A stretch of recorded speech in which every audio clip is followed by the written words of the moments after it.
Bonjour à tous. Bonjour. Nous accueillons aujourd'hui Mathieu Bonhomme. Mathieu Bonhomme qui est l'auteur de la série Esteban, une série dont 4 volumes sont déjà parus chez Dupuis et qui est cette année dans la sélection officielle du 40e Festival d'Angoulême. Première question, c'est plutôt de savoir comment est né Esteban, d'où vient ce personnage, comment tu as imaginé l'action qui se situe on va dire au début du XXe siècle dans le sud de l'Argentine, à Ushuaia, en terre de feu et au milieu de baleiniers. Donc comment t'es venue cette idée? Parce que c'est pas forcément évident. C'est une idée que j'avais en moi depuis très longtemps et que ça faisait longtemps que je voulais faire une bande dessinée qui se passait autour du monde de la chasse à la baleine, et j'avais du coup pas mal de lectures que j'avais regroupées autour de ce thème-là, et puis je savais pas trop comment y me prendre, mais c'est comme souvent, il y a des thèmes qui me traversent comme ça, que je garde en moi, puis un jour ça deviendra peut-être quelque chose. J'étais tout jeune scénariste, j'avais jamais vraiment écrit, si on peut dire, de scénario. J'avais déjà fait un album muet, mais tout ce qui était la partie dialogue m'impressionnait, donc j'étais encore assez coincé à ce niveau-là.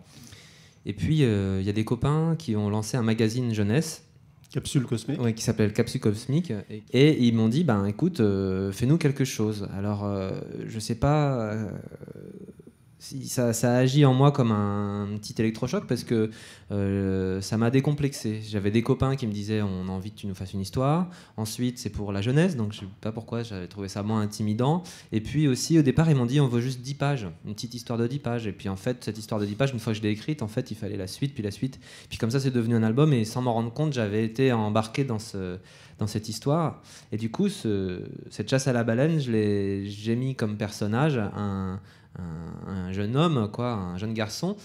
C'était mon véhicule, donc j'ai fait un peu comme lui. Je me suis dit, tiens, j'aime la chasse à la baleine, donc je vais me mettre dans la même position, c'est-à-dire j'arrive de nulle part, je suis tout frais, qu'est-ce que c'est? Je veux faire ça, mais je sais pas trop pourquoi.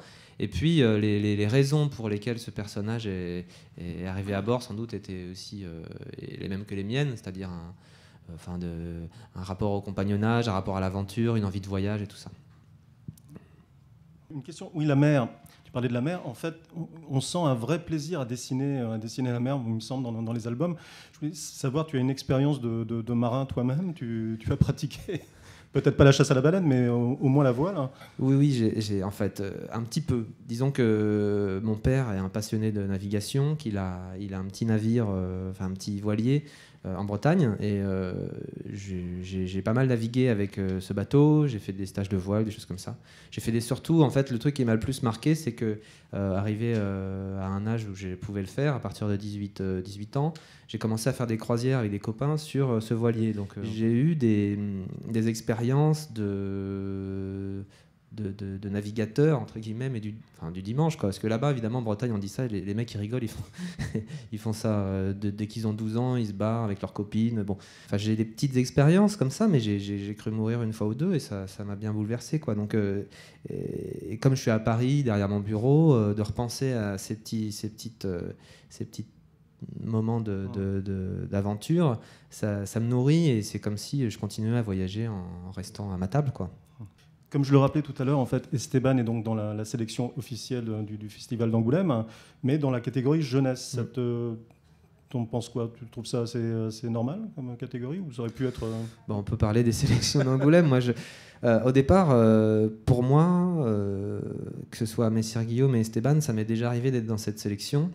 Je suis pas complètement d'accord avec le fait qu'il faille mettre la sélection jeunesse hors de la sélection officielle. Bon, ça, c'est mon point de vue. Puis il y a un autre truc, c'est que moi, je fais de la BD tout public. Donc de dire que c'est jeunesse, pour moi, je trouve que ça limite le truc, ça le stigmatise vers un truc très... Ça restreint, en fait, le lectorat, et puis du coup, ça propose aux adultes juste que ce soit pas pour eux. Je trouve ça un peu dommage, parce que c'est des histoires de partenariat, c'est politique, je sais pas trop comment ça se fait. Alors une fois, Messire Guillaume a eu pris un Internet Génération.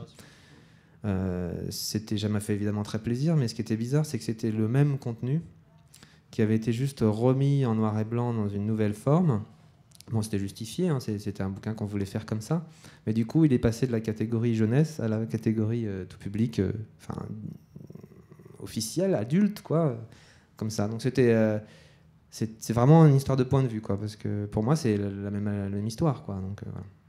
Tu cites souvent comme maître des dessinateurs de l'école franco-belge classique, des gens comme Maurice, Tilleux ou surtout Peyo. En tant que dessinateur, au-delà de la nostalgie de ces albums que tu as lus et qu'on a tous lus, je crois, quand on était gamin, qu'est-ce que tu vois, toi, en tant que dessinateur? Qu'est-ce qui t'épate chez Peyo, par exemple? Oh, chez Peyo, alors j'ai parlé de Peyo une fois ou deux, puis c'est resté, mais c'est pas si bon, parlons important que de ça. Maurice. Non, alors, non, si mais, tu veux. oui, mais Maurice ou Hergé. C'est des mecs qui évidemment sont super talentueux, qui ont un savoir-faire extraordinaire, mais qui ont franchement décidé de laisser le côté démonstratif, je dirais, de leur dessin pour aller vers le récit et la simplification, la simplicité du récit, pour vraiment déposer des questions de mise en scène et de faire jouer leurs personnages. Quand j'ai été plus âgé, et que j'étais dans des écoles d'art, j'ai découvert évidemment plein d'auteurs hyper talentueux, mais j'ai aussi vu des auteurs qui dessinaient très bien, des albums magnifiques que je pouvais même pas le lire parce que ça me tombait des mains. Et alors évidemment tout ça c'est tout un parcours. Tu citeras pas de nom, évidemment. Non, mais après il y a aussi des trucs que j'ai trouvé atroces, puis quand j'ai commencé à la lire, j'ai été happé, je suis parti dans l'histoire, j'ai presque me trouvé une certaine beauté. Je trouve que c'est différent d'avoir un beau dessin ou un dessin très virtuose, et puis d'aller vers la narration. Alors, c'est très bien s'il y a les deux, c'est pas forcément toujours le cas. L'un peut être en opposition avec l'autre. Et je trouvais qu'un mec comme Maurice, par exemple, qui est un pur génie, et ça se transparaît. D'abord, sa priorité, c'est l'histoire. Et je trouve ça assez fort, et graphiquement, c'est incroyable, et j'aime bien cette humilité, je dirais, par rapport au récit. Quand on lit Esteban, on est quand même dans une ambiance très cinématographique. On peut très bien l'imaginer comme un film ou une série d'animation. C'est pas quelque chose qui a été évoqué ou qui serait dans les... Eh ben, j'aimerais bien. Simplement, au départ, moi, c'est pas ma formation. Je suis très impressionné par ceux qui arrivent à passer de la bande dessinée au cinéma, d'autant plus au cinéma d'animation, parce que là, être réalisateur d'un film, d'un film d'animation, ça veut dire gérer des équipes. Moi, je suis habitué au travail solitaire, donc c'est difficile pour moi de devenir chef d'équipe, mais j'aimerais vraiment beaucoup. Par contre, il faudra que j'arrête tout, que je me mette dans un autre projet, dans un autre métier, et que je développe un vrai projet d'animation. Il y a un truc aussi qui m'impressionne un peu avec ça, c'est que, je crois que c'est Giraud qui avait dit ça une fois, et je trouvais ça me donnait un peu l'impression...